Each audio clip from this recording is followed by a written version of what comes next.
Saul, I wanted to start with what's on everybody's mind, and then we'll get into NAR since we're waiting for John. See if he gets in. Does Trump's new administration go a different direction with NAR? Well, that's a great question, and people speculate. And John and I just had a conversation about it. And what I think is it depends on their priorities. Well, I mean, you're watching what their priorities are, Well, right? I mean, and so it's like, how big is their to-do list, Ah, yeah, right? And yeah. so, yeah, I know what their priorities and what they're talking about. But then the question is, how big is their to-do list? And where does some of these arguments with NAR fall within that to-do list of things that need to get done? So it's also, I think, important to know that the hostilities between NAR and the Department of Justice go back only 75 years, and that's through many different administrations. And as a matter of fact, the big issue I think that kind of caught everybody's attention was the Supreme Court's decision not to hear NAR's appeal. Yep. And so without any context, that's kind of confusing because there's so many cases, so many things that are being disputed that when you hear the Supreme Court decided not to hear something, well, what did they decide not to hear? Why did they decide not to hear it? What's the context so that we understand the significance of a statement like the Supreme Court decided not to hear the appeal of NAR? Well, that sounds pretty ominous. Yep. Could be.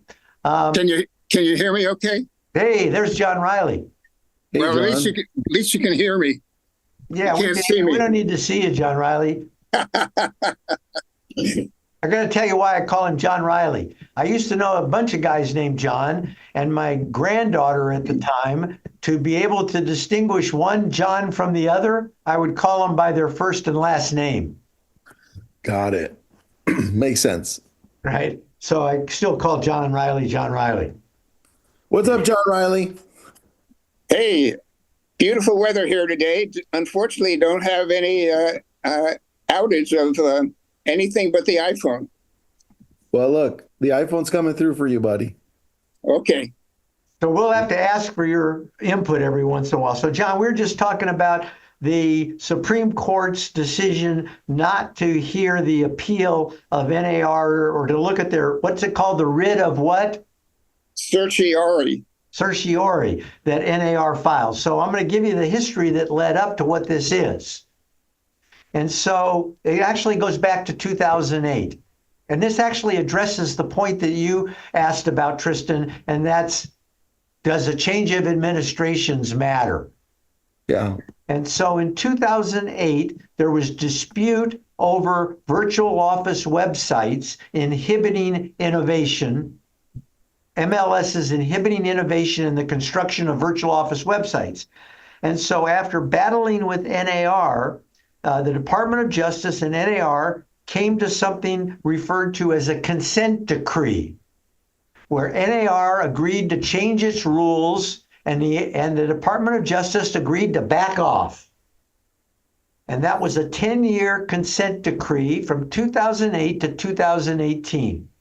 In 2018, under the Trump administration, right? So in 2018, when the consent decree expired, the Department of Justice, that's Trump's Department of Justice, and the Federal Trade Commission decided to conduct hearings to look and see if MLSs continued to be, in their mind, violating antitrust laws. And so those hearings and in conversations with DOJ and NAR, they came up with like three things that the DOJ wanted NAR to eliminate from the operation of MLSs.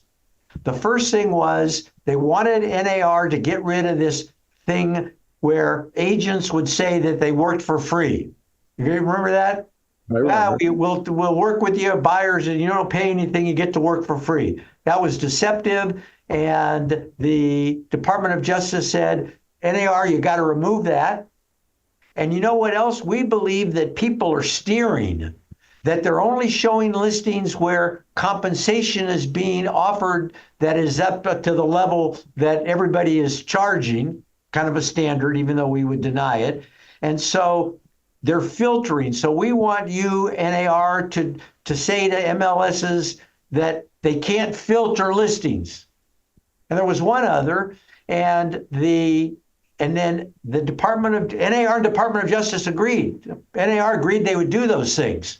And then the Department of Justice filed suit and settled the same day. Mm. And so that's where you had this settlement.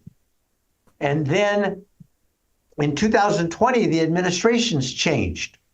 And the new administration said, we're not bound by the agreement of the old administration. And so we don't care that you got an agreement, NAR, with the Department of Justice. We're not going to be held to that agreement. And NAR sued the Department of Justice. Don't know how smart that is, right? That's poking the bear. Oh, yeah.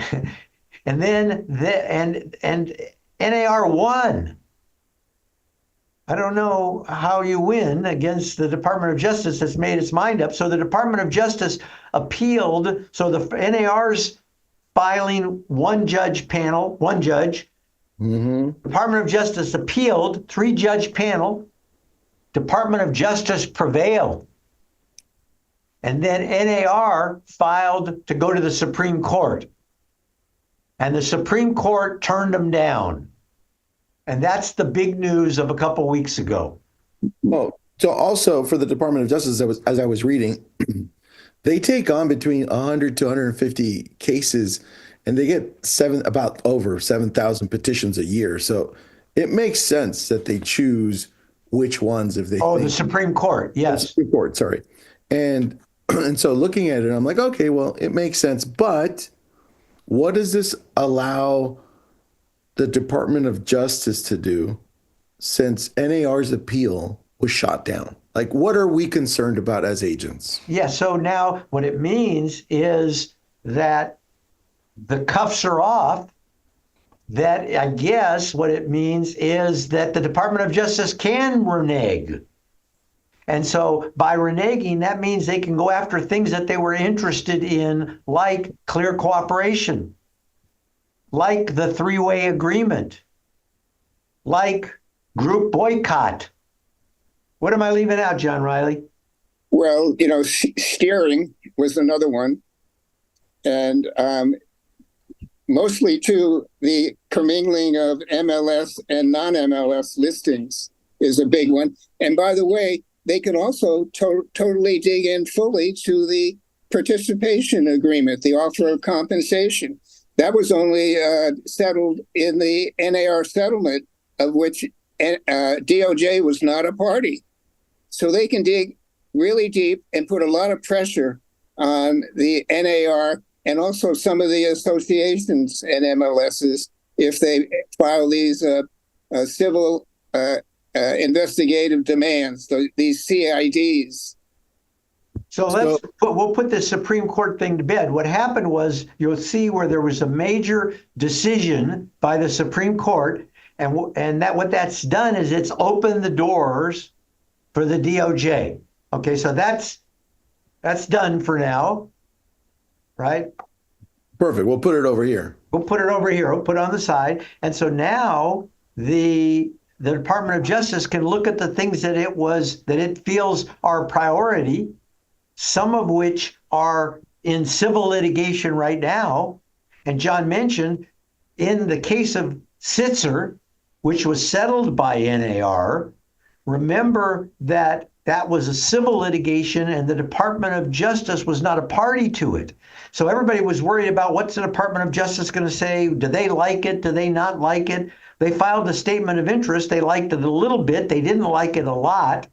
And the position of the Department of Justice, if you read their statements of interest in both MLS PIN And in the Sitzer case, the Department of Justice doesn't like sellers paying compensation to the agent of the buyer. They don't like it. But they haven't said anything about it, right? Since we got the settlement. So the settlement allows for off MLS conversations about compensation. It doesn't allow for it within the MLS. So you can't offer compensation in the MLS, but according to the settlement, you can offer compensation off the MLS. But now the Department of Justice, because we know what their intention is, they might come in and say, we don't like it off MLS either, and we're going to start investigating. And we're going to start seeing what else we can find and see if we can't force your hand, industry, and see if we can't get some type of arrangement that would forbid sellers from compensating the agents of buyers. So that's a possibility. Did I miss anything on that, John Reilly? Well, it's just that's one that's going to be fought, but that's also within the specifications of these CIDs. Among the long list is to dig in and find out more about these non-MLS listings, because everybody is saying, what we're going to do is we're not going to list it in the MLS, but we're going to be able to post signs about it and send private mails about it. But the DOJ is not privy to that. And so it might have a more expanded view to include not only the listing broker making these pre approvals, but the sellers themselves. And that may raise some constitutional questions, but we'll probably see more of that. So then we're going to put this one aside for a second, and that is that people need to realize that you might be in compliance with the settlement, right? The $418 million settlement that removed compensation and requires that you have a written contract with the buyer. That's a settlement between civil parties, right? Not the Department of Justice. So you might be in compliance with the settlement and yet found to be in violation of the antitrust laws. We don't know that yet. No, we don't. Right? So that's the Sitzer case. That's still up in the air. The Department of Justice has the ability to come in and do more investigating now. They have more of a free hand. And some other issues then that the Department of Justice has an interest in is and John had mentioned it, the three-way agreement is one of them, right? They definitely they have a thing on that, dude. So honestly, another one that's kind of interesting is in California, we had a decision called Paulson back in 1976 that allows that's the wrong word, that allows people who are not realtors but licensees access to the MLS. In California, you can join the MLS without being a realtor, as long as you're licensed. And that's because of a court decision in California, where requiring people to join the association to access the MLS, which was a critical part of people doing business, was deemed to be by the California Supreme Court illegal tying. And so you cannot force people to join your association to access the MLS. That's in California. There was a similar case in, I can't remember the district court, but in the states, Alabama, Florida, and Georgia, called the Thompson case. And that was a settlement, but basically the same thing. You don't have to be a realtor to join the MLS. Now, there's still many states that require you to be a realtor to join the MLS. The Department of Justice might say, you know what? We don't think that's right.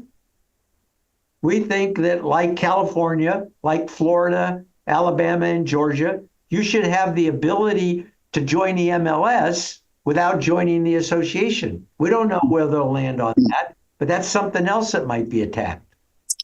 Yeah, well, NAR itself says that the decision of whether a local association can offer MLS is a local decision. NAR has said specifically NAR is not going to address that issue. They'll leave it up to the locals. So there are a number of locals who do provide that non-member type of access. A lot of them have things called MLS only. And one of those states is Arizona. So you got California, you got Arizona, and the Arizona is the one which is featured in, I guess, the article you were mentioning that we have on the Data Advocate about MLS choice, which to me is a very hot issue. Well, so you're right, John, and that ties into this thing called the three-way agreement, which we've talked about. And the three-way agreement says that you can't just belong to your local association of realtors. To be a realtor, you must belong to the national, you must belong to the state, and you must belong to the local. Now, there are 4 or 5 or 6 cases that are fighting this, and it's been fought over the years off and on. People say, well, it's not right. Well, whether it's right or not, you have to belong to all 3, and it's called the three-way agreement. And so there are in Michigan, Texas, a number of different states where people are challenging that. They're saying, I don't want to join NAR. I just want to join my local association. And so there's this pushback against the three-way agreement. Now, what's happened in Arizona, in Phoenix, the Phoenix Association, I think, kind of reading the writing on the wall, is saying, we would like these people who aren't realtors to still belong to our association because we believe we could give them value. And so we're going to create a new category of membership called MLS Choice. Which we went over 2 weeks ago. And so that kind of hinges around the three-way agreement, which might kind of be in the crosshairs of the DOJ at this point. We're not sure about that. And John's right, it is something to follow and something to pay attention to. But then, John, what about group boycott? There's something about group boycott issue, and also the commingling of listings, right? There's lawsuits around commingling. And so we've talked about this in the past, but it's important. There's like all these things are going on right now. And so commingling is when somebody is not a realtor and they want to advertise their property, can they advertise it mixed up with realtor listings? So take Zillow as an example, because Zillow was named, weren't they, John? Yeah, and Rex v. Zillow, where Rex requested a retrial of decision. And by the way, the Department of Justice just requested that they appear next month at a hearing whether Rex v. can have a retrial of their case. Wow, that's interesting. So the DOJ's got their eye on this. And so here's what Zillow's done, which makes a lot of sense to me, is that they said if the listing doesn't come from the MLS, they're going to put it under a different tab. Right? So if you want to search MLS listings, you go to one tab. If you want to search listings that aren't on the MLS, you go to another tab. And so that's separating, that's breaking these up. That was actually done intentionally when we first created listings on the internet back in 1995. I can say this with authority because I was there and I helped kind of create some of this, because we had to convince brokers to put their listings on the internet. Brokers didn't want to put their listings on the internet because they believed at the time that if somebody wanted to find what was for sale, they had to come see the broker.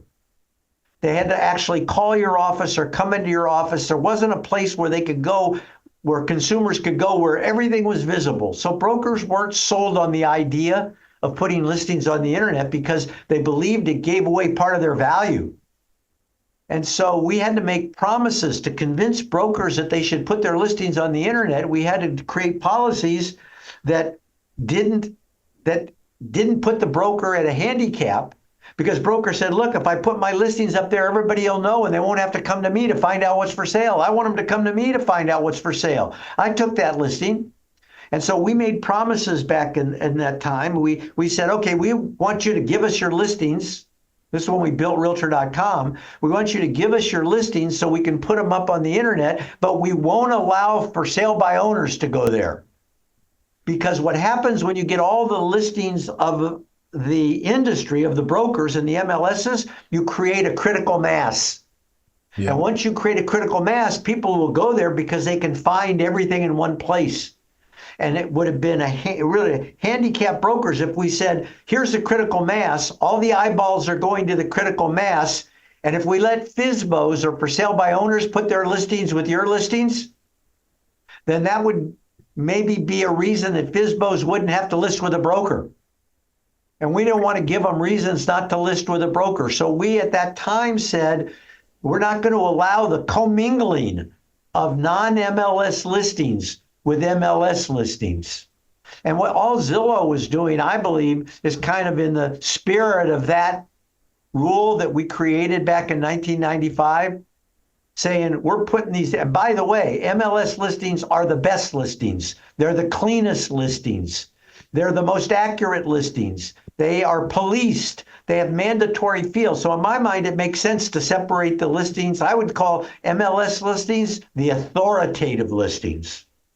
And anybody else, if they're going to put their listings up there, to me, it's okay, but they're not as manicured as well as the MLS listings. So I believe that you should be able to separate MLS listings from those listings that are not MLS listings, but it appears the Department of Justice doesn't think so anymore. No, I think that's the one they're going to come down on first. It seems the easiest, right? It seems like they go after the CCP and be like, poof, we think this is not good. In fact, we're going to fit this into the whole antitrust thing. That's the way I think they get in there, man. Well, go ahead. Another one that they're looking into is the TAN case, the Top Agent Network Pocket Listing case, which is now, interestingly, I think it was last week, the plaintiffs dismissed the case without prejudice. That's what they put in for basically to allow a pause, a suspension of that case, to give NAR leadership an opportunity to consider the future of CCP and also to see whether to remove it or make any modifications to it. That case was originally set for November of 2025, but the parties agreed to basically put a pause in that case and do it without prejudice.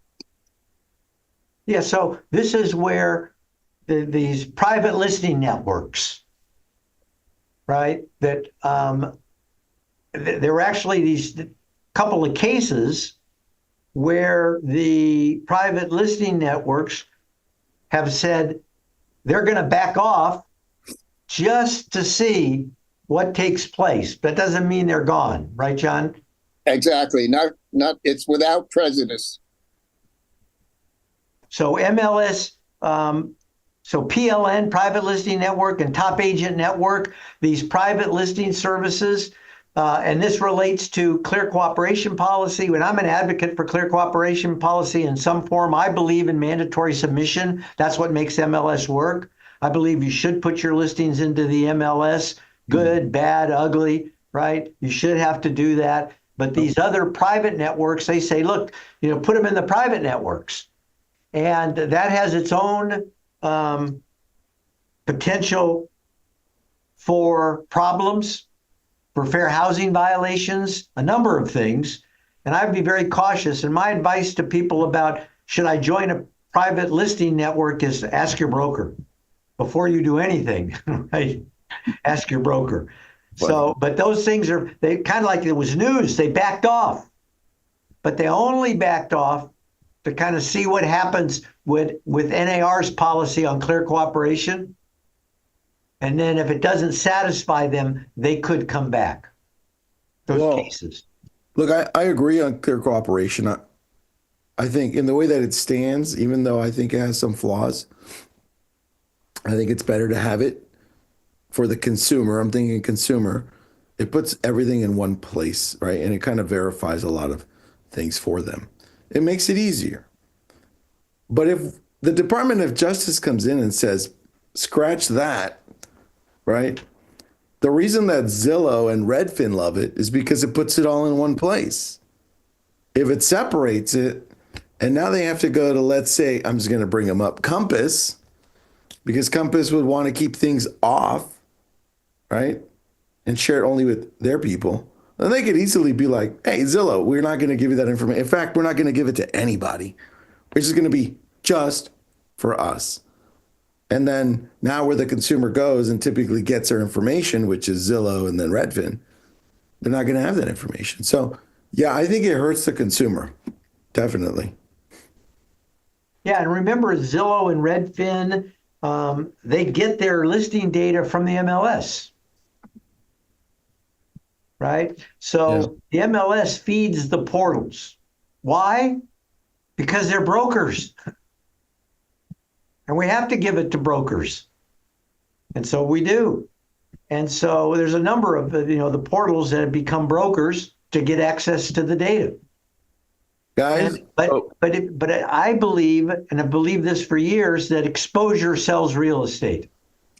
And so with rare exception, the more exposure, the greater the probability you're going to be able to sell the property, and probably in a shorter period of time, and probably for a greater price.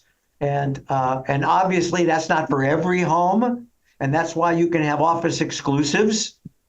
And I use this example. If Sylvester Stallone wanted to sell his home and I got the listing, I might not put it in the MLS because there might only be 15 people in the world that could buy it.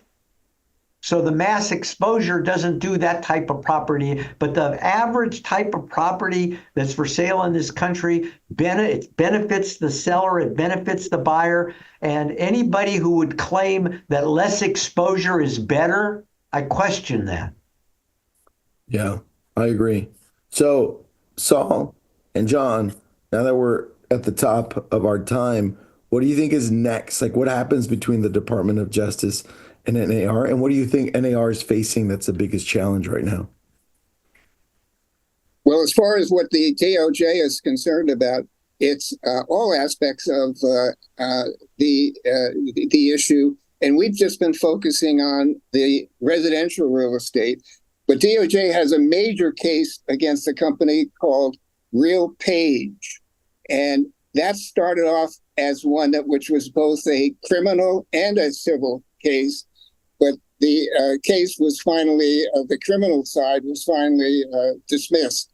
So we're going to see a lot of activity from the DOJ in the area of real estate cases, residential and now commercial as well. Okay. And I think that a big concern for NAR is the three-way agreement and what the Phoenix Association of Realtors is doing with MLS Choice. Yep. And if the three-way agreement goes away, I believe that the entity that people identify with is their local association, more so than they do the state and more so than they do the national. So if in fact there were no three-way agreement, people might continue to be realtors or continue to join their local association, but if they didn't have to join the state, unless there's a compelling reason, like forms, they wouldn't join the state unless there's a compelling reason.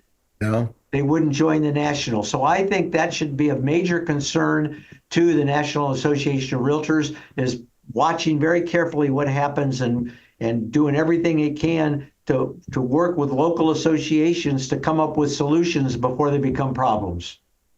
Yeah.